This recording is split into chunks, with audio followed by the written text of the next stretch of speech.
During Crohn's and Colitis Awareness Week last month, Amanda Fay shared her personal story with inflammatory bowel disease. That report connected her with a local man who has battled Crohn's for decades. And tonight, how medical advances have given him more time. Do you want regular coffee cups? Enjoying a cup of coffee with his wife of 48 years is something Jim Bain doesn't take for granted. I'm pretty lucky. Jim was first diagnosed with Crohn's disease as a teenager back in the late 1960s.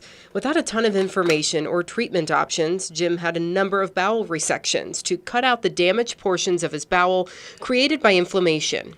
The only solution was they would go in and cut it and throw it away.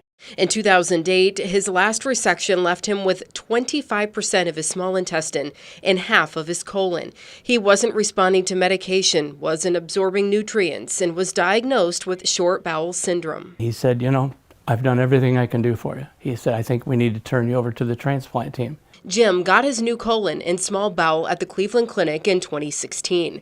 The Cleveland Clinic began regularly performing intestinal transplants around 2008. But one of Jim's doctors, Dr. Donald Kirby, says regular is a relative term.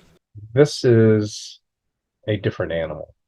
This is the least done transplant in the U.S. Dr. Kirby heads the intestinal transplant program at the Cleveland Clinic. He says dealing with the gastrointestinal tract is particularly tricky. All the blood vessels involved, and we're talking small blood vessels, the anastomoses that are involved.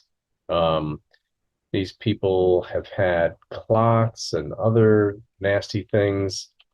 It's a real tour de force what these surgeons are able to do. But for patients like Jim, these procedures can be life-saving and a game changer in terms of quality of life. I can eat anything. It's just I have to be careful and watch what I'm doing. So it's, it's been a bumpy ride, but I'm still here. Jim says he did well for a while, but his body rejected the colon about a year and a half ago, and he has had some other complications he and his doctor are working on alternative treatments for. But he's also had time he wasn't sure he'd have. Whatever you can give me, I'll take. I got so many things I want to do. Got 7 grandchildren.